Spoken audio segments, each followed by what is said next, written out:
এবং একসাথে আন্দোলন করেছি হাসিনার বিরুদ্ধে, ফ্যাসিস্টের বিরুদ্ধে। এখন আমাদের সবার কাজ হলো একসঙ্গে দেশ গড়া।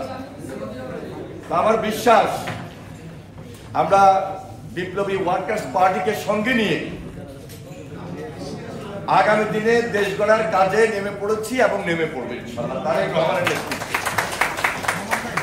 আজকের এই দিনে আমি ওয়ার্কার্স পার্টির সামনে যে দিনগুলো আছে, এই দিনগুলো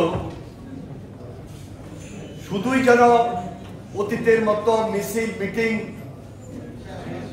এর মধ্যে সীমাবদ্ধ আমরা না থাকি, আসলেই যেন প্রকৃতপক্ষে জনগণের জন্য, দেশের জন্য যেই দেশ গড়ার কথা বলছি সেই দেশ গড়ার কাজে নেমে যেতে পারে।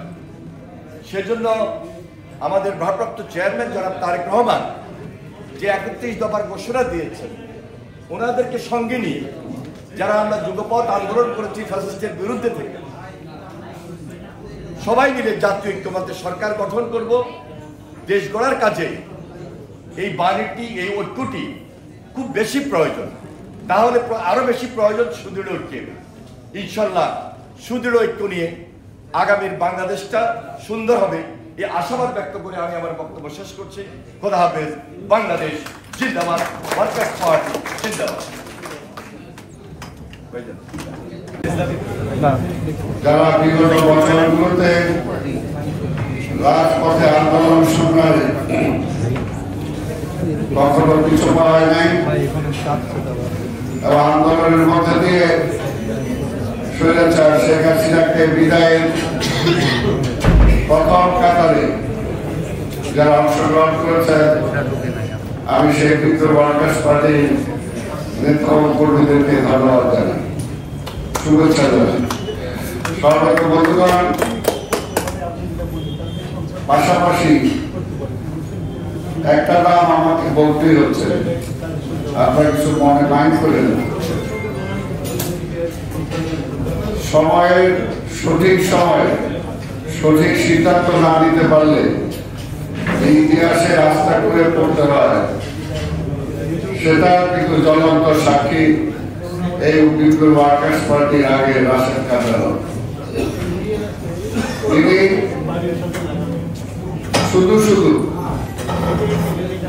নিজের যে রাজনৈতিক জীবন সেটাকে দুলিশাত করে দিলে সে জীবনে এসে স্বৈরাচারের দোষর হয়ে, সেটাকে কিঞ্চিত সুযোগ সুবিধার জন্য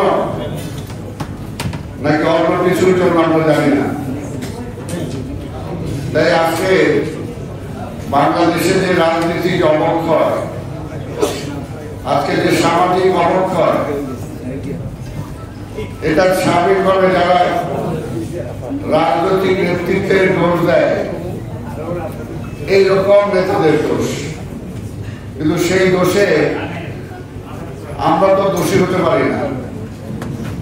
তাই সাইফুল ভাইকে আমি আবার করতালির মাধ্যমে কংগ্রেচুলেট করে দিচ্ছি সবার মতো এবং বিপ্লবী ওয়ার্কার্স পার্টিতে সেই বন্ধ পচে যাওয়া অবস্থা থেকে উদ্ধার করে আজকে এই অবস্থায় নিয়ে এসেছেন।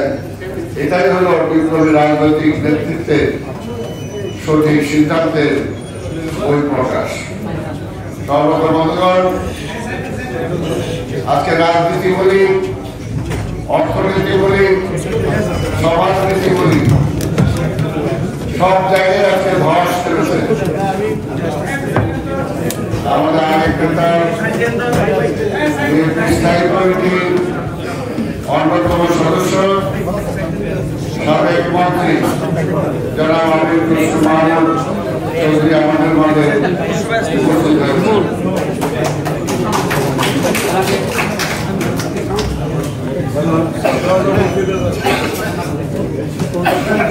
এখানে অনেক নেতা স্বাভাবিকভাবে একসাথে আমরা মনে করেছি আজকে এইরকম একটি আনন্দময় দিনে আমরা একসাথে এটাকে উদযাপন করবো, এটাই তো আমার আনন্দের ব্যাপার। তাই আজকে অনেক নেতা উপস্থিত হয়েছে। কালকে যাবে ভাই এদিকে ভাই বাবু ভাই তুমি তো সরকারে আছে এখন বা সরকারের কাছাকাছি আছে আমরাও তো একটু কথা বলবো